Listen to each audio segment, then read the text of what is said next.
All right, we are live. Hi, I am Heather. And I'm Amy. And we are the Experienced Empaths. Thanks for joining us for Ever So Clever Conversations with Amy and Heather.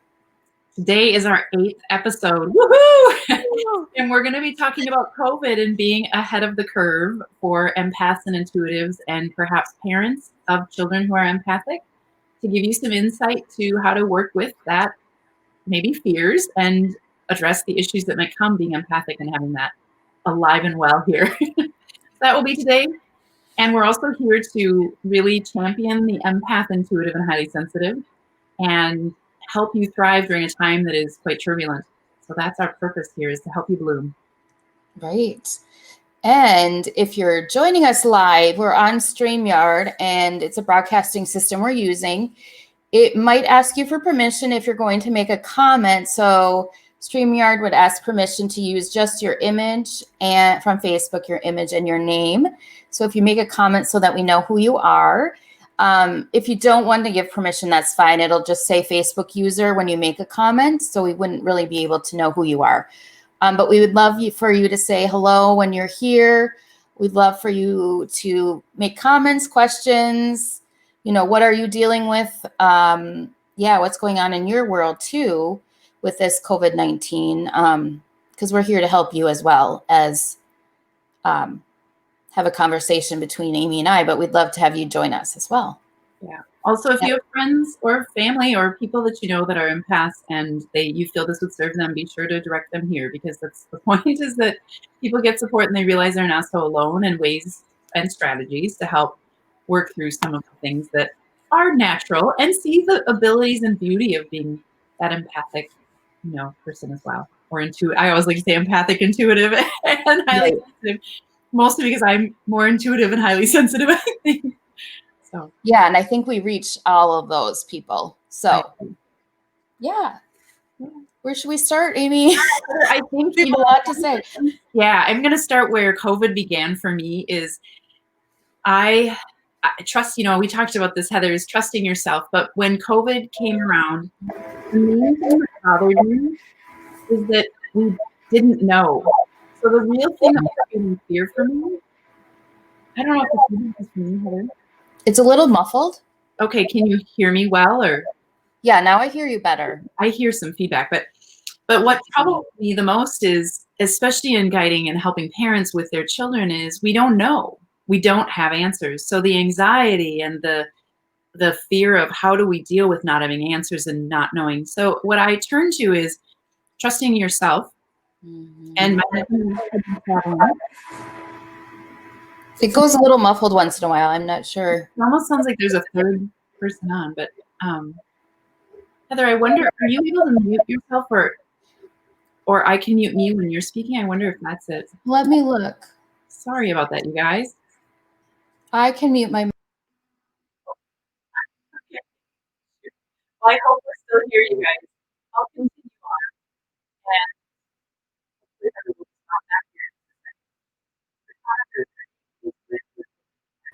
The experience of, hey, Heather, welcome back. There, sorry about that. I'm gonna unmute I'm gonna mute myself, so it's just you, okay. And I won't disappear this time. Okay, good. Stick around. I like you. So, with that comment that I was making, is trusting your own intuition is what's really important. You have a knowing inside that tells you stronger than anything else, but it's quiet and it's not overt and it's not aggressive. And so trusting that. So as an example, my husband and I had been traveling around the 9th to, I can't remember when we came home. Maybe we came home the 9th of March, and we'd flown. And when we got home, by that Thursday night, so that was Monday when we flew home, by the Thursday night, I could tell I had been out in the community and been out of my town to visit another town, a busy week. But by that Thursday night, I knew something was wrong, like something was really wrong. And I could feel that. And so that night I couldn't sleep very well. And in the morning I woke up, and my kids go to school very early. And I said to my son, I'm not going to let you go to school. I am going to self-quarantine our family, or by choice. And I'm going to call the nurse and let them know. And my son fought it. My daughter was a little less fighty about it. She's like, ooh, sleep. But I said to him, to impress upon him that we don't want to get anybody else sick, and that it's probably okay if we get sick. We don't know, but that, and then he couldn't get it. And I finally started crying, and I said to him, no mother should have to say this to their child, but you can't go to school. And he understood. He really got it, and that we don't want to get grandma and grandpa sick and so on. But then, and I called the nurse and I said, we are choosing to self-quarantine. The parents have been traveling and this could be a risk, but we don't know. So then I said to my son and my daughter that by Monday, if there were 15 people in our state who had this, that I would not let them go to school, even if they were not doing, the school district was not choosing, but they did indeed choose to do the quarantine effective that Monday. So that was a way that I trusted myself. Was it awkward and uncomfortable? Yes. Did I have to go back to my husband and say, are you sure you're okay? Because I'm feeling horrible and guilty. He was like, yes, but I had to ask probably 4 times because I felt so bad, but I knew and I stuck with it. So while I'm saying like, I wasn't just powerful, like I'm Superwoman and I'm going to fly in and tell you this is how it is. I doubted myself, but I knew inside to stay out of that fray and out of that mix. So that's something I would say is follow what you feel for, foremost. That's really important. So that's where I want to start. Well, yeah, and I remember when that happened, I was like, Amy knows you pulled out your children before it was happening for all the schools. So I was like, Amy knows something. Yeah, the energy, and we can feel that, you guys, like before September 11th happened, you can meter human consciousness. Like there's a way that they can actually harness and see how it meters. And for the 3 days prior to that event, they saw that human consciousness was like getting freaked out or really reacting differently than it had. So our heart field knows that and is responding to that. And I think that's what I felt is I was out in our community doing some grocery shopping, almost when the store was closing, finishing up my very, very busy day. And I just felt like the people walking around me looked like zombies for some reason to me. And I just thought I could feel it, like the dread and fear of what was coming. So tune in. I mean, not that I'm saying if you can't feel that, no big deal. But if you do know that, honor it. Really honor it. For sure. Yeah. And I wrote that too. What bothers you most is you don't know. So maybe you don't know what that feeling is about, but honoring it anyway.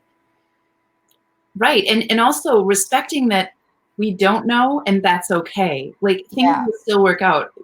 The world has been through pandemics before. We've been through experiences. There will be loss. There will be hardship, but focusing on that. And Heather, I'd ask you to say what Elaine Aron shares about this, who's really the leader of highly sensitive and that concept. But I think she shares a nice thought position with it too. Do you want to share that? Yeah. Which one were you thinking? The one where she says most won't?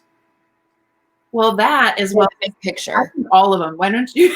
Okay. Well, yeah. So Dr. Elaine Aron, I was reading, and she talks about looking at the big picture for highly sensitive persons anyways. But I read an article that she had written about COVID-19 and as sensitive people, so that includes empaths, to look at the big picture. So look at where will we be in a year? Like, don't focus really in on what maybe is current, but looking broader and looking at, like she says, the big picture of what is to come. And she also says, look at what we have done in the past. Like we have gone through pandemics, we've gone through wars, we've gone through, and we've survived, we've survived. And she also mentions that the highly sensitive person and empath, I'll include, we have such an awareness of ourselves, our surroundings, an understanding, a deeper understanding, that we are the ones that she says will probably not get ill or will survive this because of our sensitivity and our awareness. And so we're more likely to not become ill because of that. Because if you look at how we navigate the world, we are the ones that are like, oh, we're supposed to wash our hands. I'm going to wash my hands. Oh, I don't want to go to the store. I feel like I shouldn't. We're really the ones that are hyper aware of all of that. So she said that too. That made me feel a little bit more comforted. Like, I get it. I don't feel like I'm going to get it. And that's just my own knowing. are feeling. But her kind of having that confirmation too. Right. I agree. She also says that the highly sensitive can see patterns before, like way before people see them. And I think that's what I'm talking about when I'm saying, Oh, okay. no, it's wrong. But no, I mean, Heather, those points you brought up are absolutely awesome. That's what I was asking you to share. And I'm just going to build on that, is that she mentioned that she could see climate change happening in the 1970s. And that's an intuitive spark, is being able to simply see the pattern. And that's what I could see that night, that I knew something was really wrong, is I could see some sort of a pattern that, like, everybody feels wrong here and get away from them. Not that they were dangerous, but more like, I got to get out of here, and not panicky, just get your things and move along. So I think that that's really important, is you probably are more likely to be able to see those patterns more easily. And Yeah. if you walk up to a store and you're like, I'm not going in there, I think you shouldn't. I think you should attend to what you know is true.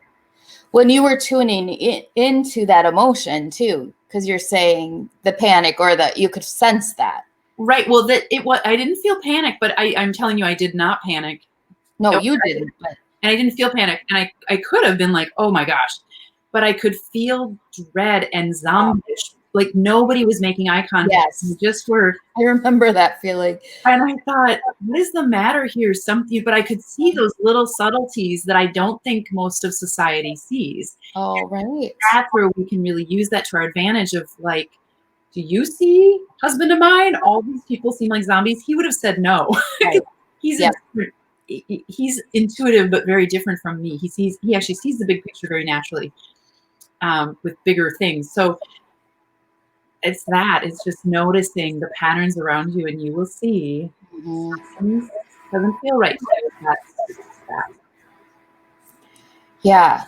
And now we're dealing with different things, different situations, especially if you do have children, and are they going back to school, and should they go back to school, and all those things that are happening.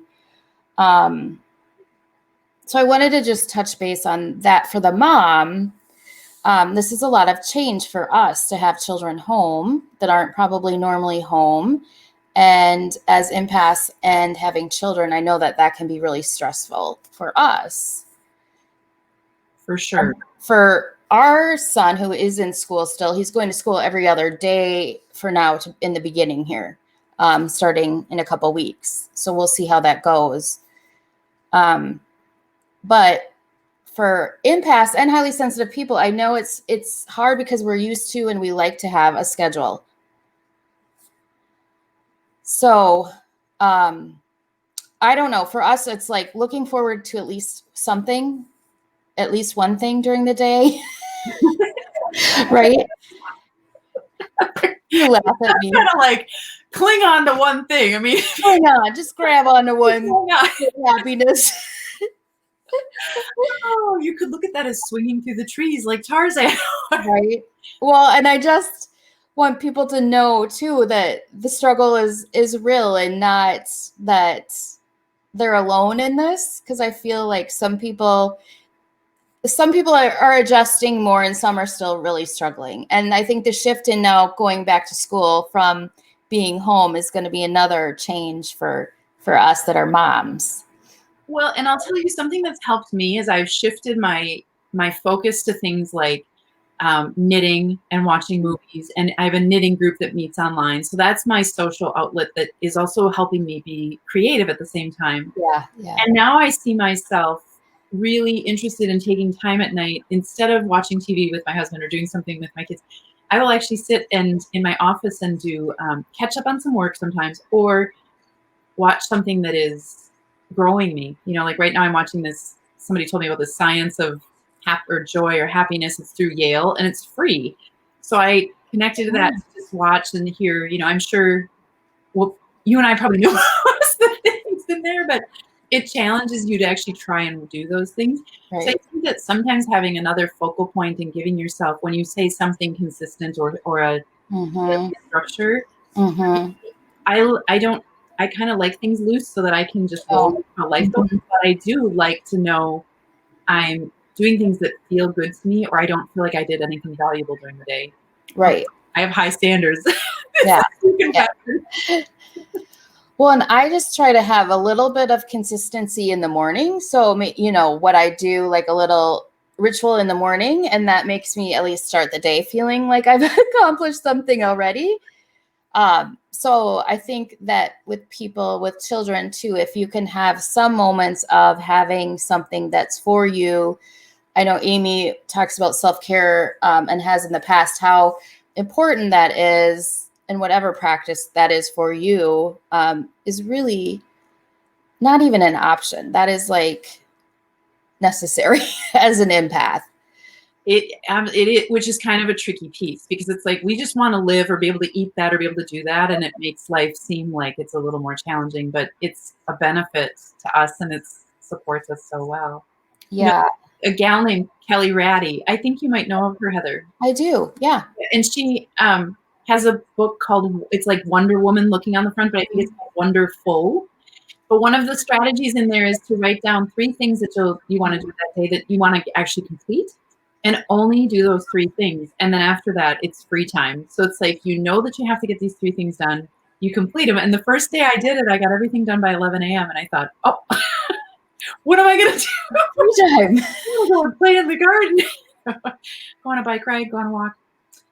So that's kind of a nice way, too, to not put pressure on ourselves to perform or get a bunch of things done and make good choices. We've been doing some home improvement projects. We had one in the process while this started with COVID, and that's just made it incredibly challenging. We kind of had, because we had appliances coming, we had to sort of make it all happen. But, don't start anything that you have to be out in society a lot if that makes you uncomfortable. And I know I chose tile from the door. I was like, okay, that one over there.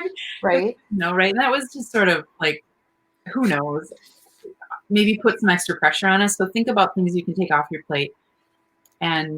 Or even home projects. Like we have one home project that's actually a really great one to do when the fall comes, because the items we need for it are not many, and it's dirty and messy, but it's all contained. So it's like there's not much going out of the house that we need to do. So, things like that. What you're working on, consider how you can do it that's easily done without having to interact with the world right now.